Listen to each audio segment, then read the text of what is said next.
Salut les érudits noirs, ici c'est Ghislain, créateur de la chaîne Science et Savants Noirs. Pour celles et ceux qui sont nouveaux sur la chaîne, je vous souhaite la bienvenue. Science et Savants Noirs est une chaîne dont le but est de faire connaître la science noire et les savants noirs. Les noirs sont très souvent adulés pour leur talent d'athlète et d'artiste et bien souvent malheureusement réduits à ces univers artistiques et sportifs.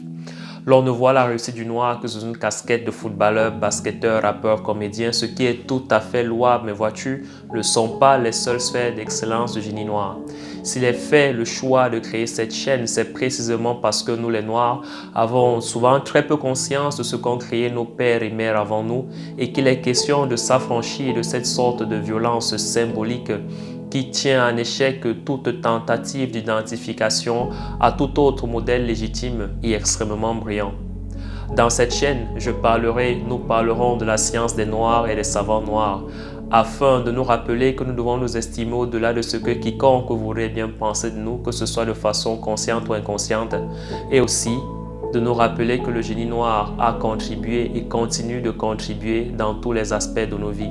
Si tu aimes cette chaîne, abonne-toi et si tu aimes la vidéo qui va suivre, like-la et partage-la. Aujourd'hui dans cette vidéo, nous allons parler de, oui, tu as bien vu, une ampoule, mais pas que.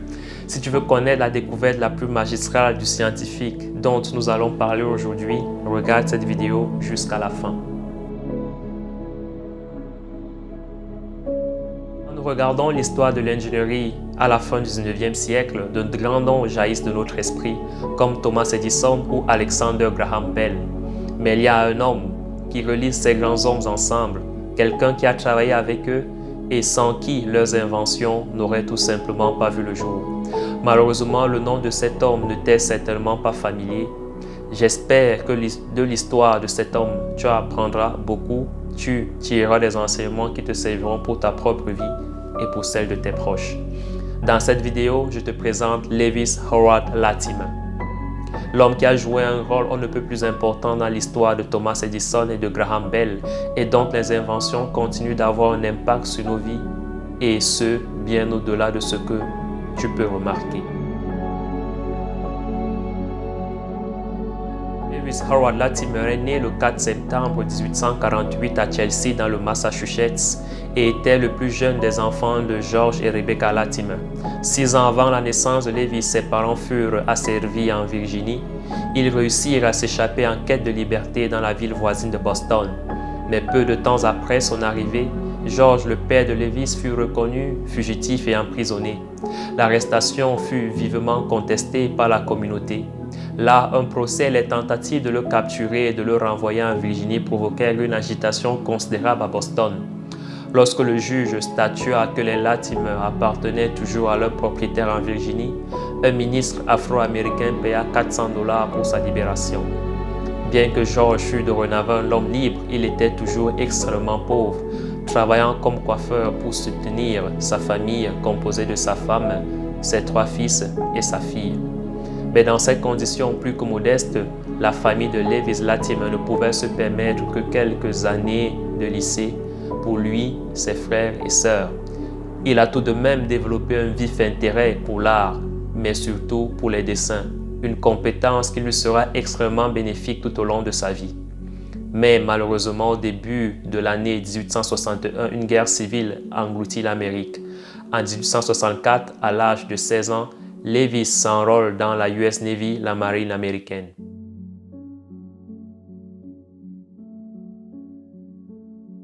À la fin de la guerre, après avoir reçu une décharge honorable de la marine américaine le 3 juillet 1865, il trouva un emploi comme garçon de bureau dans un cabinet d'avocats en brevet, Crosby & Gold, avec un salaire de 3 $ par semaine. Désireux de faire progresser ses compétences dans le dessin, il prit soin d'observer les dessinateurs au travail et lisait beaucoup de livres sur le sujet. Latimer a appris lui-même le dessin mécanique et industriel. Sa persévérance et sa passion ont porté leurs fruits et Lewis a finalement réussi à devenir dessinateur en chef au fil des 11 années dans cette entreprise. Au cours de ces années, Lewis épousa Mary Wilson, avec laquelle il a engendré 2 filles. Après la guerre civile, l'Amérique était le siège d'une croissance fulgurante en termes de nombre d'inventions. De brevets étaient déposés par milliers çà et là, l'industrie et l'industrialisation étant en plein essor.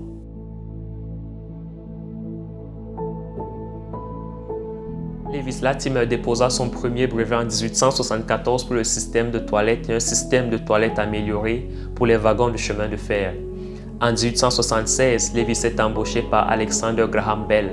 À cette époque, Bell travaillait sur son invention de téléphone et l'expertise de Latimer en matière de dessin a fait que le 14 février 1876, le brevet téléphonique de Bell a été déposé quelques heures plus tôt que son rival Elisha Gray. S'il n'avait pas eu accès à l'expertise et les connaissances de Latimer, Bell n'aurait pas la renommée qu'il détient encore dans le monde à ce jour. Étant donné que Latimer était noir, il n'y avait certainement aucun être humain dans la région qui détenait une expertise telle que celle de Lewis Latimer. Alexander Graham Bell n'était pas le seul inventeur de renommée mondiale avec qui Latimer a travaillé, dont les travaux auraient été voués à l'échec n'eût été la présence de ce génie noir. En 1880, Latimer a commencé à travailler comme dessinateur mécanique pour Hiram Maxim, fondateur de la Société américaine d'éclairage électrique et terrible concurrent de Thomas Edison. Là, Latimer a appris tellement sur les ampoules électriques qu'en 1881, assisté par G. Nichols, il déposa un brevet pour une ampoule à filament de carbone. Ce fut une amélioration majeure par rapport au filament original en papier qu'Edison avait construit, mais qui brûlait très rapidement, littéralement en quelques secondes.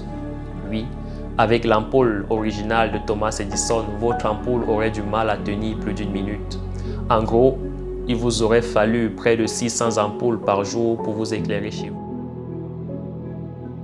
Peu de temps après, Latimer déposa un autre brevet pour un processus de fabrication de carbone qui était une amélioration de la méthode de production de filaments de carbone pour les ampoules. Grâce à ses connaissances et son expertise dans son domaine, il fut embauché par Thomas Edison pour la Edison Electric Light Company en 1884. Là, il travaillait en collaboration avec Thomas Edison et était devenu son enquêteur en matière de brevets et expert témoin, protégeant ainsi tous les brevets et inventions d'Edison contre les imitateurs. Étant dans cette entreprise fondée par Thomas Edison, Latimer écrit son premier livre intitulé Incandescent Electric Lighting, une description pratique du système d'Edison. Latimer deviendra également l'un des membres fondateurs des Edison Pioneers, qui était le seul membre afro-américain de cette prestigieuse organisation. Autant dire que le génie et l'abnégation qui habitaient cet homme étaient tout simplement hors du commun. Cependant, le talent inventif de Latimer ne s'est pas arrêté avec l'ampoule, loin de là. En 1886, il déposa un brevet pour les premiers opérateurs d'unités de climatisation pour le refroidissement et la désinfection. À bien des égards, cette invention peut être considérée comme le grand-père de l'unité de climatisation moderne. Le 24 mars 1896, il déposa également un brevet pour la crémaillère de verrouillage pour chapeau, manteau et parapluie. Bien que cette invention soit maintenant obsolète compte tenu de la mode actuelle, à l'époque de Latimer, cette invention a été beaucoup utilisée dans les restaurants, les théâtres et les immeubles de bureaux. Latimer est resté au sein de la société d'Edison au fil des ans, voyant cette entreprise fusionner avec d'autres pour former la General Electric que nous connaissons aujourd'hui. Il poursuivit sa carrière au sein du service juridique de la General Electric jusqu'en 1911, où il passa le reste de sa carrière en tant que consultant en brevet vis-à-vis des cabinets d'avocats. Véritable homme de la Renaissance, Latimer parvint à poursuivre son amour pour l'art parallèlement à sa carrière scientifique. Il était un poète passionné et un luthiste. Il était également très actif dans l'église unitarienne et a enseigné le génie mécanique aux nouveaux immigrants arrivés aux États-Unis. Lewis Latimer a vécu à une période de l'histoire où il était un citoyen de seconde classe.